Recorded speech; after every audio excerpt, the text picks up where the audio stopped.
Last lecture में student हमने discuss किया था कि वायरसेस के नॉन लिविंग कैरेक्टर्स क्या क्या हैं। हमने देखा था बेटा कि वायरसेस बिना होस्ट के ना तो डिवाइड कर सकते हैं, ना ही ये मल्टीप्लाई हो सकते हैं, ना ही ये अपना नरिशमेंट कर सकते हैं, ना ही इनके अंदर प्रोटीन सिंथेसाइज हो सकती है। तो यही सारे कैरेक्टरिस्टिक्स जो आप देख रहे हो इसके नॉन लिविंग है, ये सारे कैरेक्टरिस्टिक्स हमें कब दिखाई देते हैं? जैसे ये किसी होस्ट सेल के अंदर इंट्रोड्यूस होता है, जैसे ये किसी होस्ट सेल के अंदर मूव करता है बेटा, एंटर करता है, वैसे ही ये अपनी सारी लिविंग प्रॉपर्टीज शो करता है।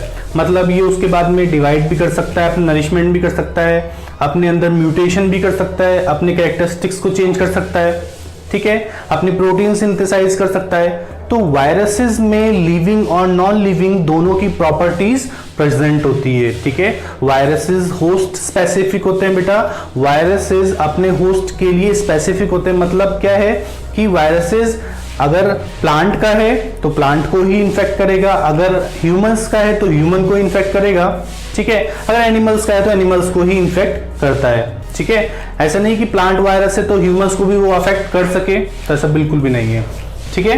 हमने देखा बेटा वायरसेस के अंदर दोनों की प्रॉपर्टीज है, living as well as non living, दोनों की प्रॉपर्टीज प्रेजेंट होती है। इसीलिए वायरसेस को क्या कहा जाता है? Connecting link between living and non living, ठीक है बेटा। 1 मिनट, एक बार थोड़ा सा कैमरा सेट कर दो।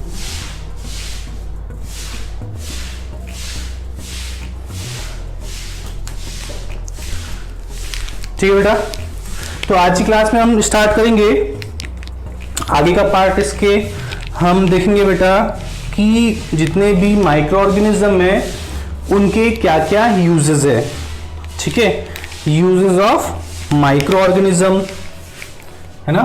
हम देखेंगे बेटा next uses of micro organisms, क्या क्या यूजेस है माइक्रो ऑर्गेनिजम्स के, वो डिस्कस करेंगे हम। तो सबसे पहले इसमें देखेंगे हम कि बैक्टीरियाज, हमने डिस्कस कर लिए थे बैक्टीरियाज के कैरेक्टरिस्टिक्स। अब हम डिस्कस करेंगे कि बैक्टीरियाज कैसे यूजफुल है हमारे लिए, ठीक है। तो बेटा आपको पता है कि सारे जो माइक्रो ऑर्गेनिज्म है वो हमारे लिए हार्मफुल नहीं होते हैं। कुछ ऐसे भी माइक्रो ऑर्गेनिज्म है जो कि हमारे लिए यूजफुल है, जैसे बैक्टीरियाज। अब किन किन पर्पस के लिए, किन इंडस्ट्रियल प्रोसेस के लिए इनको यूज किया जाता है, क्या कमर्शियल प्रोडक्ट्स बनाने के लिए इनको यूज किया जाता है, तो हम कुछ पॉइंट्स लिखेंगे बेटा कि bacterias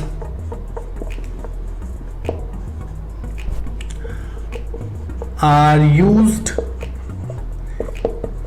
in the production of antibiotics, ठीक है। Bacterias are used in the production of antibiotics. तो बेटा एंटीबायोटिक्स क्या होती हैं? बैक्टीरियाज एंटीबायोटिक प्रोडक्शन के लिए यूज किया जाता है बेटा, है ना। इंडस्ट्रीज में एंटीबायोटिक्स बनाने के लिए यूज किए जाते हैं। अब एंटीबायोटिक्स क्या होते हैं? तो एंटीबायोटिक्स बेटा कुछ केमिकल्स होते हैं जो कि बैक्टीरियाज के लिए जनरली कैसे होते हैं बेटा? ये एंटी बैक्टीरियल होते हैं। एंटीबायोटिक्स को जनरली कहा जाता है बेटा, क्या कहा जाता है? एंटी बैक्टीरियल कहा जाता है। इन्हें क्या कहा जाता है जनरली? Anti bacterial. और क्यों कहा जाता है बेटा? तो एंटीबायोटिक्स बैक्टीरियाज की ग्रोथ को इनहिबिट करते हैं, इसीलिए इन्हें कहा जाता है एंटी बैक्टीरियल, ठीक है। तो लिख लेते हैं बेटा हम इसके अंदर कुछ पॉइंट लिख लेते हैं कि एंटीबायोटिक्स आर केमिकल्स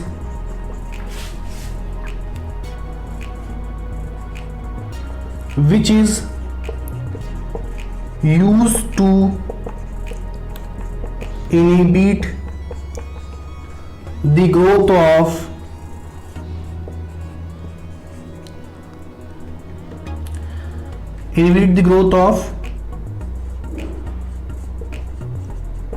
बैक्टीरिया, ठीक है। तो antibiotics are some chemicals which is used to inhibit the growth of bacterias. तो बैक्टीरियाज की ग्रोथ को रोकने के लिए इन एंटीबायोटिक्स का यूज किया जाता है। अब बेटा ये जो एंटीबायोटिक्स होते हैं, ये एंटीबायोटिक्स भी अलग अलग टाइप के होते हैं, है ना। यहाँ पर चलो इसके बाद में लिख देता हूं मैं।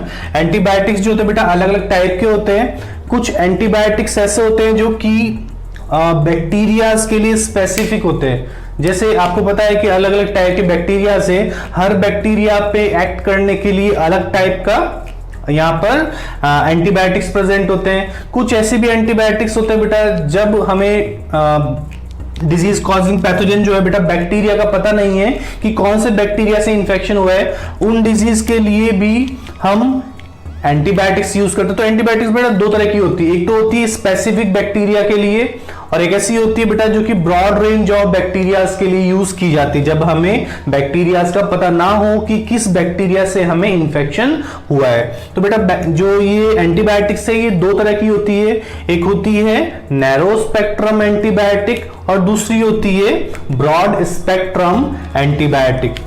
जो नैरो स्पेक्ट्रम एंटीबायोटिक होती है बेटा वो किसके लिए ली जाती है, कोई स्पेसिफिक बैक्टीरिया के इंफेक्शन को रोकने के लिए, ठीक है। जैसे स्टेफाइलोकोकस के जो बैक्टीरिया है उनकी ग्रोथ को रेस्ट्रिक्ट करना है तो कौन सी यूज करेंगे, नैरो स्पेक्ट्रम एंटीबायोटिक, ठीक है। अगर हमें पता नहीं है कि कौन से बैक्टीरिया से इंफेक्शन हुआ है ना, हमें लग रहा है कि और भी बहुत सारे बैक्टीरिया हो सकते हैं, तो हम यूज करते हैं ब्रॉड स्पेक्ट्रम एंटीबायोटिक्स। तो बेटा एंटीबायोटिक्स भी दो तरह के होते हैं, ठीक है।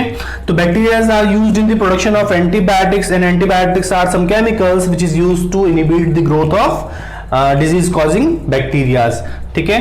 तो पहले इन पॉइंट्स को लिख लीजिए, फिर उसके बाद हम लिखते हैं कि एंटीबायोटिक्स के टाइप कौन कौन से हैं।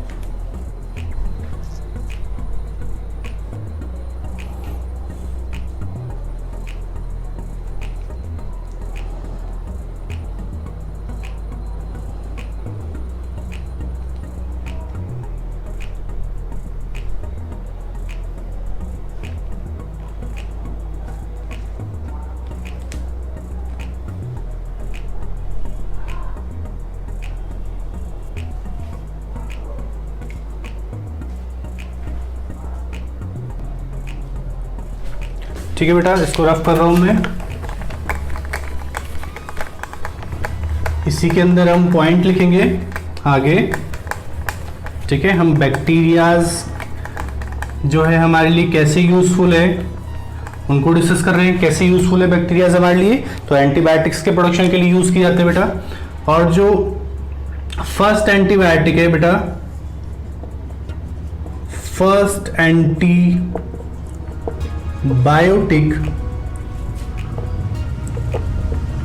Is penicillin. कौन सी फर्स्ट एंटीबायोटिक, पेनिसिलिन, ठीक है। अब जब penicillin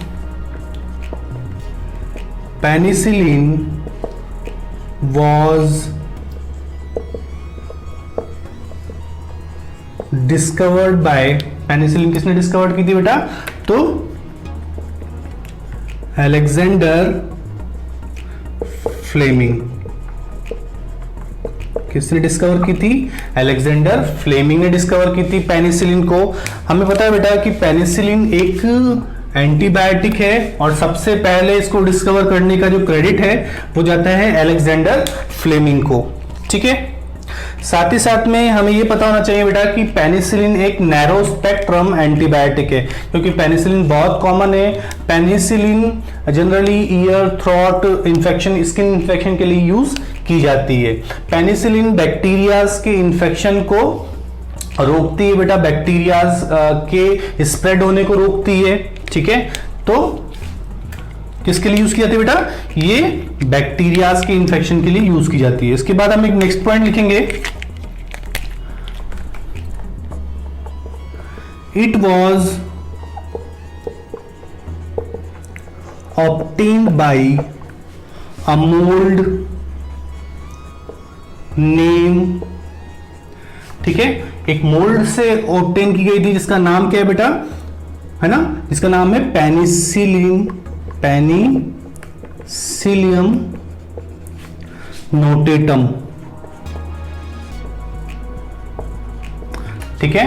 it was obtained by a mould named Penicillium notatum. तो पेनिसिलियम नोटेटम बेटा एक मोल्ड है, क्या है, एक मोल्ड, और इस मोल्ड से ये फर्स्ट एंटीबायोटिक ऑब्टेन की गई थी जिसका नाम है पेनिसिलिन, और पेनिसिलिन की डिस्कवरी का क्रेडिट जाता है बेटा अलेक्जेंडर फ्लेमिंग को। तो अलेक्जेंडर फ्लेमिंग साइंटिस्ट है जिन्होंने इस पेनिसिलियम नोटेटम से पेनिसिलिन एंटीबायोटिक को ऑब्टेन किया था। इन्होंने क्या किया था बेटा, तो हम देखते हैं अभी। इसके बाद में इन्होंने एक कल्चर मीडिया लिया था, उस कल्चर मीडिया के अंदर इन्होंने क्या किया कि स्टेफाइलोकोकस ऑरियस, ठीक है, इसकी कॉलोनीज को कल्चर किया। ठीक है, ये क्या कर रहे थे, मल्टीप्लाई करा रहे थे उस कल्चर के अंदर बैक्टीरियाज को। और कौन से बैक्टीरियाज थे, तो स्टेफाइलोकोकस ऑरियस बैक्टीरियाज। ठीक है, जैसे ही ये इन कल्चर बैक्टीरिया कल्चर को रखा हुआ था बेटा इन्होंने, और उसके अंदर क्या हुआ, बाहर से एयर से कोई भी कंटेमिनेशन आ गया इस पेनिसिलियम नोटेटम का। और ये पेनिसिलियम नोटेटम क्या है बेटा, एक मोल्ड है, ठीक है, एक फंगस का मेंबर है। तो ये फंगस ग्रो हो गई उस कल्चर मीडिया में, लेकिन जहां जहां भी ये पेनिसिलियम नोटेटम ने ग्रो किया उन जगह पर देखा गया उस कल्चर मीडिया के अंदर कि वहां पर बैक्टीरियाज की ग्रोथ नहीं है। मतलब इन्होंने सोचा कि पेनिसिलियम नोटेटम ने कुछ ऐसा केमिकल रिलीज किया बेटा, जिस केमिकल के थ्रू वहां पर बैक्टीरियाज ग्रो नहीं कर पाए। उन केमिकल्स ने बैक्टीरियाज की ग्रोथ को अफेक्ट किया, इनहिबिट किया। तो इसीलिए इन्होंने बाद में उस केमिकल्स को आगे आइसोलेट किया उस कल्चर मीडिया से, और बाद में उसको नाम दिया पेनिसिलिन। ठीक है, क्योंकि पेनिसिलियम मोल्ड से ऑब्टेन हुई थी इसलिए नाम दिया पेनिसिलिन। ठीक है बेटा, तो इस तरीके से इसकी डिस्कवरी की गई। अभी हम आपने डायग्राम देखा होगा बेटा बुक्स वगैरह के अंदर, हम एक डायग्राम डिस्कस कर लेंगे, आपको समझ में आ जाएगा किस तरीके से इस एंटीबायोटिक को डिस्कवर किया गया। ठीक है, पहले इन तीनों पॉइंट को लिख लीजिए, रफ कर देता हूं फिर मैं इसको। ठीक है, रफ कर दो बेटा। तो आपने एक डायग्राम देखा होगा बेटा, इस तरह का बनाते हैं हम। आपने इस तरीके का एक डायग्राम देखा होगा बुक्स वगैरह में, एक कल्चर मीडिया होता है बेटा। ठीक है, पेट्री डिश जो होती है, पेट्री डिश में इन्होंने क्या किया, पेट्री डिश में अलेक्जेंडर फ्लेमिंग ने स्टेफाइलोकोकस बैक्टीरियाज की ग्रोथ कराई। ठीक है, यहां क्या कराई बेटा, ग्रोथ। ठीक है, लेकिन कुछ दिन बाद में क्या हुआ कि इस कल्चर मीडिया के अंदर, इस कल्चर मीडिया क्या होता है बेटा, जिसके अंदर माइक्रो ऑर्गेनिज्म को ग्रो कराया जाता है। पेट्री डिश होती है बेटा, उस पेट्री डिश के अंदर माइक्रो ऑर्गेनिज्म को ग्रो कराया जाता है। तो जिस मीडिया के अंदर ग्रो कराया जाता है उसको बोलते हैं हम कल्चर मीडिया। जिस मीडिया के अंदर माइक्रो ऑर्गेनिज्म को ग्रो कराया जाता है उसे बोलते हैं बेटा हम कल्चर मीडिया। तो एक पेट्री डिश होती है बेटा, उस पेट्री डिश के अंदर एक एगरोस अगार जेल डाला जाता है। ठीक है, उस जेल के अंदर बहुत सारे न्यूट्रिएंट मिक्स किए जाते हैं ताकि जो माइक्रो ऑर्गेनिज्म है वो अच्छे से ग्रो हो सके। ठीक है, रिसर्च पर्पस के लिए ग्रो किए जाते हैं, स्टडी के लिए। तो ये माइक्रो ऑर्गेनिज्म को ग्रो कर रहे थे, कौन सा, स्टेफाइलोकोकस। ठीक है, स्टेफाइलोकोकस और ये कौन सा बैक्टीरिया बेटा, ये है स्टेफाइलोकोकस।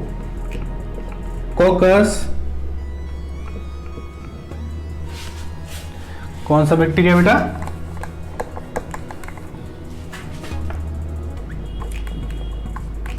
Staphylococcus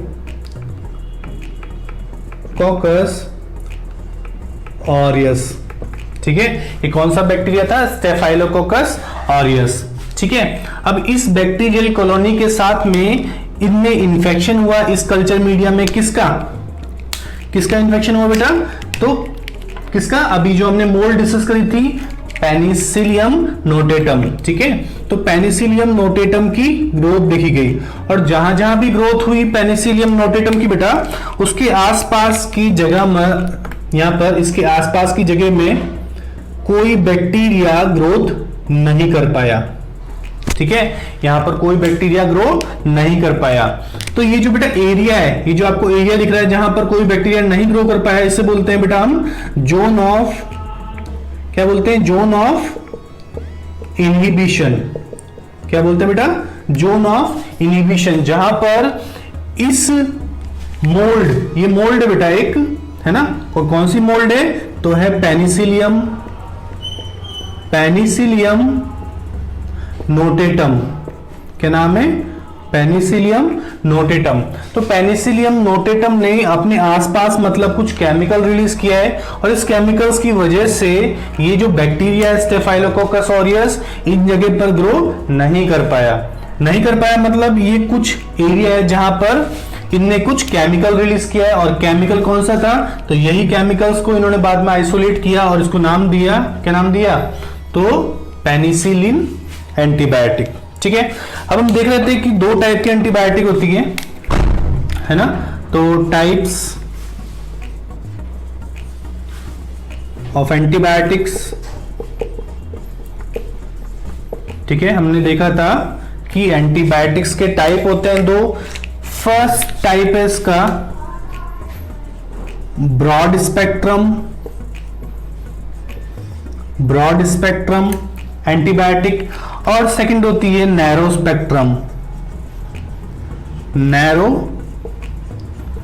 spectrum. ठीक है, फर्स्ट होती है ब्रॉड स्पेक्ट्रम एंटीबायोटिक और सेकंड होती है नैरो स्पेक्ट्रम एंटीबायोटिक्स। तो बेटा दो तरह की एंटीबायोटिक्स होती हैं, ब्रॉड स्पेक्ट्रम और narrow spectrum antibiotic. Broad spectrum मैंने बताया था बेटा जो कि वाइड रेंज ऑफ बैक्टीरियाज के लिए यूज की जा सकती है। ठीक है, बहुत सारे टाइप के बैक्टीरियाज के लिए ये यूज की जा सकती है। जब हमें बैक्टीरिया का पता ना हो कि किस बैक्टीरिया से हमें इंफेक्शन हुआ है, तो उस कंडीशन में हम ब्रॉड स्पेक्ट्रम एंटीबायोटिक्स का यूज कर सकते हैं। लेकिन जब हमें पता है कि किस बैक्टीरिया का इंफेक्शन हुआ है, ठीक है, कौन सा बैक्टीरिया है, तब हम नैरो स्पेक्ट्रम एंटीबायोटिक्स का यूज कर सकते हैं। तो ब्रॉड स्पेक्ट्रम एंटीबायोटिक्स में जैसे एग्जांपल लिख लेते हैं बेटा हम कुछ, जैसे एमॉक्सिलिन। ठीक है, एमॉक्सिलिन जो है बेटा एक ब्रॉड स्पेक्ट्रम एंटीबायोटिक है। एम्पिसिलिन, ठीक है, एम्पिसिलिन भी क्या है, एक broad spectrum antibiotic. Narrow spectrum antibiotic में एग्जांपल लिख लेते हैं बेटा हम, जैसे पेनिसिलिन जो अभी हमने डिस्कस किया थोड़ी देर पहले, फर्स्ट एंटीबायोटिक है, वो कैसी है, नैरो स्पेक्ट्रम। और कौन सी बेटा, तो है जेंटामाइसिन और इरिथ्रोमाइसिन भी इसका एग्जाम्पल है नैरो स्पेक्ट्रम एंटीबायोटिक का। तो हमने देखा बेटा कि किस तरीके से इस पेनिसिलिन की डिस्कवरी हुई। एक बार दोबारा मैं आपके साथ में डिस्कस कर लेता हूं, ठीक है, अगर आपको नहीं समझ में आया तो एक बार दोबारा से देख लो बेटा। एक पैट्री डिश होती है बेटा, पैट्री प्लेट आपने देखी होगी लैब के अंदर, एक पैट्री डिश होती है। उस पैट्री डिश के अंदर एक अगार मीडिया का यूज किया जाता है। ठीक है, एक मीडिया का यूज किया जाता है बेटा जिसका नाम होता है अगार मीडिया।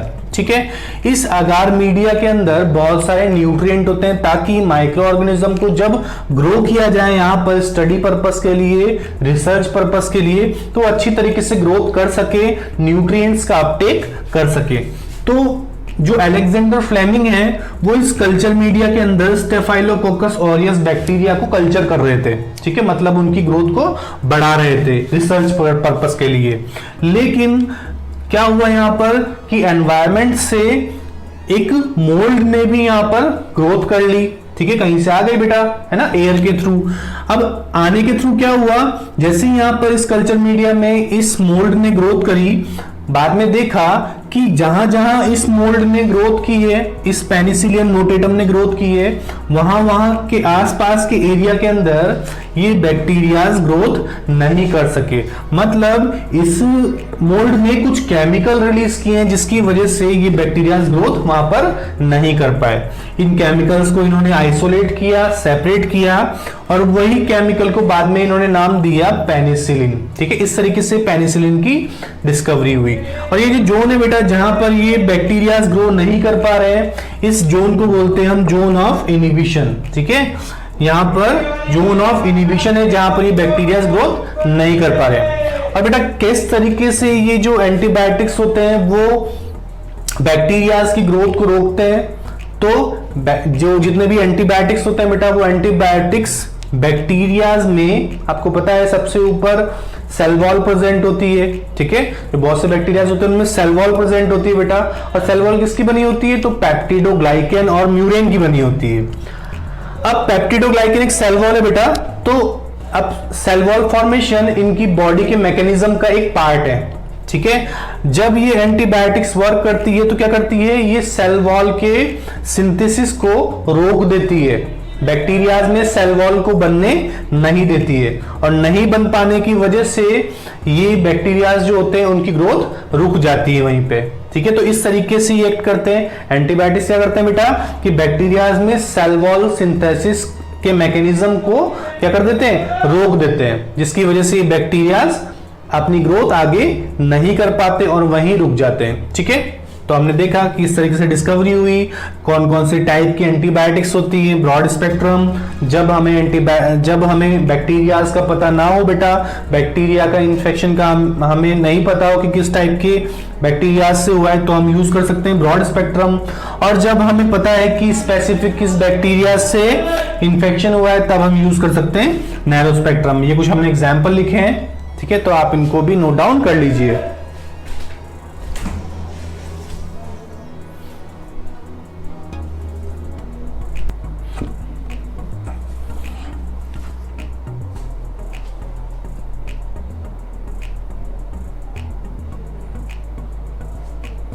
ठीक है बेटा, रफ कर दो उसको। तो हमें समझ में आ गया कि जो एंटीबायोटिक्स से क्या होती है, बैक्टीरियाज एंटीबायोटिक्स प्रोडक्शन के लिए यूज किए जाते हैं, ठीक है बेटा, ये सब हमें समझ में आ चुका है, ठीक है। अब हम देखेंगे बेटा, अच्छा कई बार एक क्वेश्चन पूछ लेता है कि एंटीबायोटिक्स और वैक्सीन में क्या डिफरेंस है। तो बेटा एंटीबायोटिक्स डिजीज होने के बाद में लिए जाते हैं बेटा, और जो वैक्सीन्स होते हैं वो डिजीज होने के पहले लिए जाते हैं, ताकि आपकी बॉडी के अंदर इम्यूनिटी बढ़ सके। आपकी इम्यूनिटी को इवोक करने के लिए यूज किए जाते हैं, आपकी इम्यून सेल्स को इवोक करने के लिए वैक्सीन्स का यूज किया जाता है, ठीक है। तो वैक्सीनाइजेशन प्रोसेस के अंदर बॉडी की इम्यून सिस्टम को क्या किया जाता है, एनहांस किया जाता है, ठीक है, ताकि आपको वो डिजीज ना हो। क्लियर। इसके बाद में हम देखेंगे बेटा, bacterias are used in the production of vaccines, ठीक है। तो वैक्सीन्स के प्रोडक्शन के लिए यूज किया जाता है। साथ ही साथ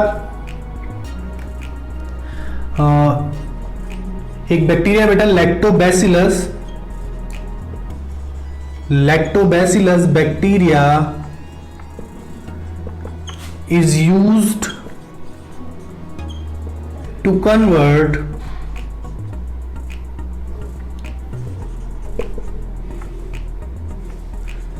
मिल्क शुगर, क्या नाम है मिल्क शुगर का, लैक्टोज, ठीक है, इनटू लैक्टिक एसिड, ठीक है।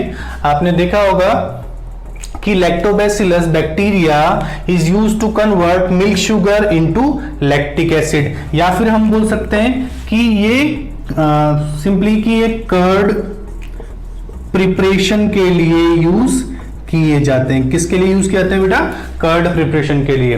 और कर्ड प्रिपरेशन कैसे होता है बेटा, क्योंकि जो मिल्क होता है, मिल्क के अंदर लैक्टोज शुगर प्रेजेंट होती है, ठीक है, मिल्क के अंदर लैक्टोज शुगर प्रेजेंट होती है। तो ये लैक्टोबैसिलस बैक्टीरिया, इंपॉर्टेंट है नाम, एग्जाम्पल इंपॉर्टेंट है बेटा, ये लैक्टोबैसिलस बैक्टीरिया मिल्क शुगर, कौन सी है, लैक्टोज, इस लैक्टोज को लैक्टिक एसिड में कन्वर्ट कर देते हैं, तभी आपको कर्ड के अंदर थोड़ी एसिडिटी फील होती है। एसिड नेचर जो होता है बेटा कर्ड का, वो किसकी वजह से होता है, इसी लैक्टिक एसिड की वजह से, ठीक है।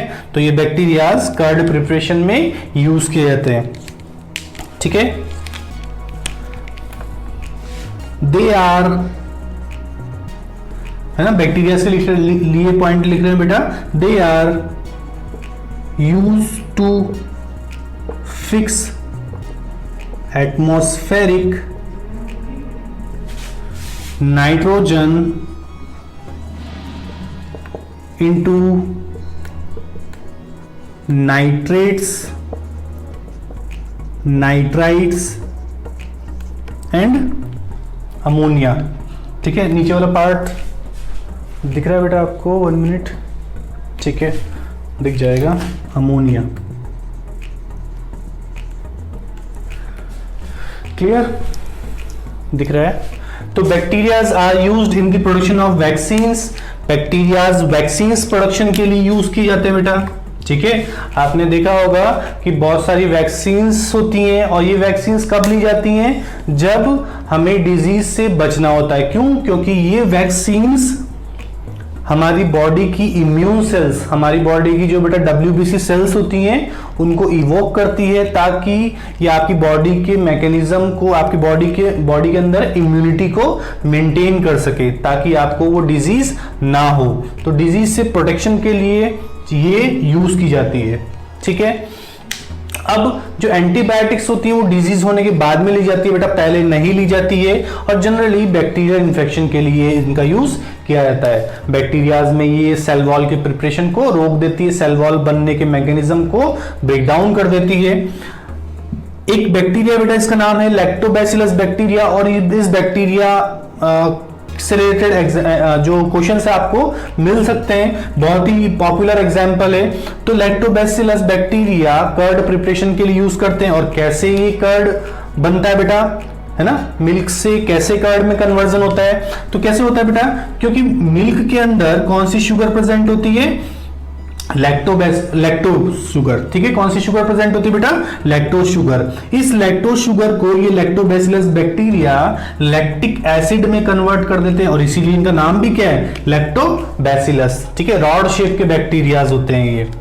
अब कर्ड में जो आपको एसिड नेचर फील होता है वो इसी की वजह से होता है, क्योंकि वहां पर लैक्टिक एसिड प्रेजेंट होता है। तो बहुत सारे जो हार्मफुल बैक्टीरियाज होते हैं वो अंदर उस एसिड नेचर के एनवायरनमेंट में सरवाइव नहीं कर पाते हैं। They are used to fix atmospheric nitrogen into nitrates, nitrites and ammonia, या फिर अमाइनो एसिड की फॉर्म में कन्वर्ट कर सकते हैं। आपको बताया बेटा, बहुत सारे ऐसे बैक्टीरियाज होते हैं जो कि नाइट्रोजन फिक्सेशन में हेल्प करते हैं, नाइट्रोजन फिक्सिंग बैक्टीरियाज होते हैं। जैसे आपने एक एग्जाम्पल पढ़ा होगा बेटा, राइजोबियम। तो राइजोबियम यहां पर आप एग्जाम्पल में लिख सकते हैं। ठीक है, कौन सा एग्जाम्पल बेटा? राइजोबियम। एग्जाम्पल में लिख भी सकते हैं आप राइजोबियम। ठीक है, तो राइजोबियम एक इंपॉर्टेंट एग्जांपल है, हमने क्रॉप प्रोडक्शन में भी डिस्कस किया हुआ है पहले। ठीक है, राइजोबियम कैसा बैक्टीरिया है? नाइट्रोजन फिक्सिंग बैक्टीरिया होता है। ठीक है, लिख लीजिए इसको, फिर हम आगे पॉइंट डिस्कस करते हैं।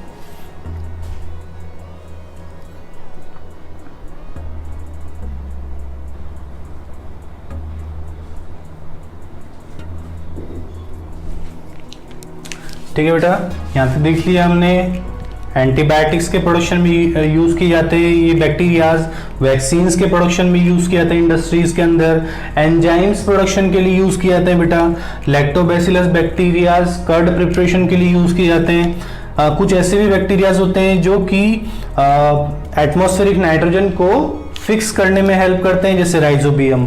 आपको ये पता है बेटा, राइजोबियम बैक्टीरियाज कहाँ प्रेजेंट होते हैं? तो लेग्यूमिनस प्लांट की रूट नोड्यूल्स के अंदर। अब लेग्यूमिनस प्लांट कौन से होते हैं बेटा? तो बीन्स वाली जितने भी क्रॉप्स होती है उनको बोलते हैं लेग्यूम्स प्लांट। ठीक है, तो बायोलॉजिकल फिक्सेशन में भी हेल्प करते हैं ये नाइट्रोजन को फिक्स करके। क्लियर, यहां तक समझ में आ गया बेटा? ठीक है, कुछ और पॉइंट लिख लेते हैं हम बैक्टीरियाज के। तो bacterias are used in the preparation of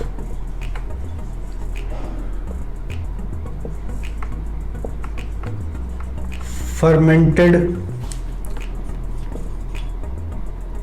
products such as wine, है ना? इसके बाद में लिख सकते हैं बेटा ब्रेड। ठीक है, ब्रेड के प्रोडक्शन में भी यूज किया जाता है।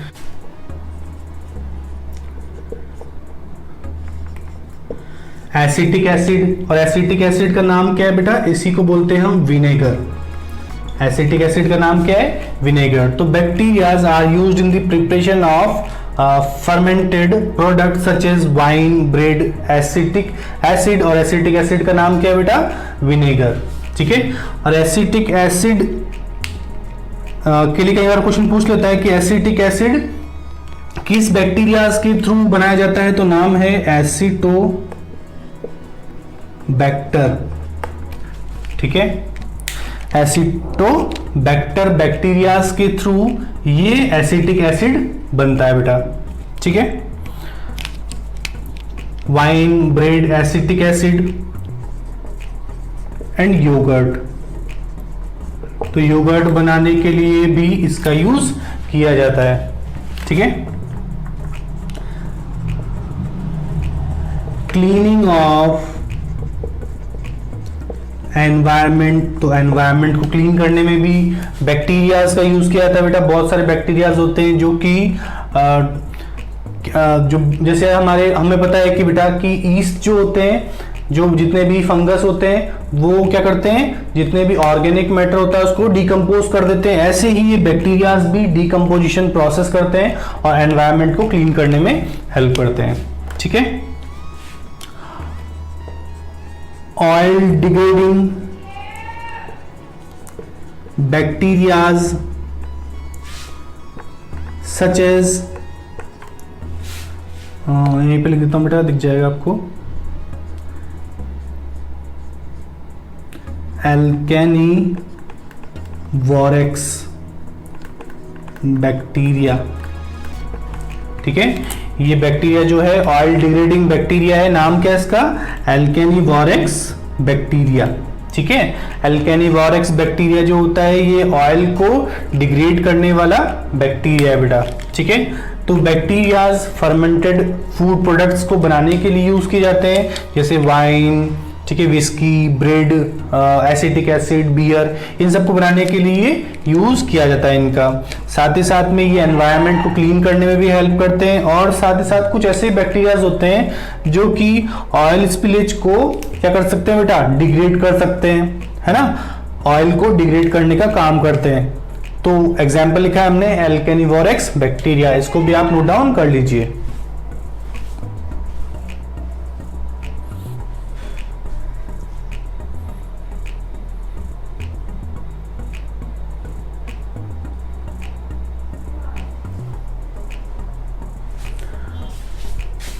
ठीक है बेटा, आज की क्लास में देखा हमने कि इससे पहले वाली क्लास में देखा था हमने जितने भी वायरसेस हैं उनके कैरेक्टर्स क्या हैं। आज की क्लास में देखा हमने कि बैक्टीरियाज कैसे किस किस कमर्शियल प्रोडक्ट्स को बनाने के लिए यूज किए जाते हैं, किस इंडस्ट्रियल प्रोसेस में यूज किए जाते हैं, क्या क्या बनाया जा सकता है बैक्टीरियाज के थ्रू। तो बेटा सारे माइक्रो ऑर्गेनिज्म हमारे लिए हार्मफुल नहीं होते हैं, कुछ माइक्रो ऑर्गेनिज्म हमारे लिए यूजफुल भी हैं। तो हम अभी यूजफुल नेचर देख रहे हैं जितने भी माइक्रो ऑर्गेनिज्म है। आज हमने बैक्टीरियाज का डिस्कस किया है, इसके बाद में नेक्स्ट लेक्चर में हम इसके आगे का पार्ट डिस्कस करेंगे।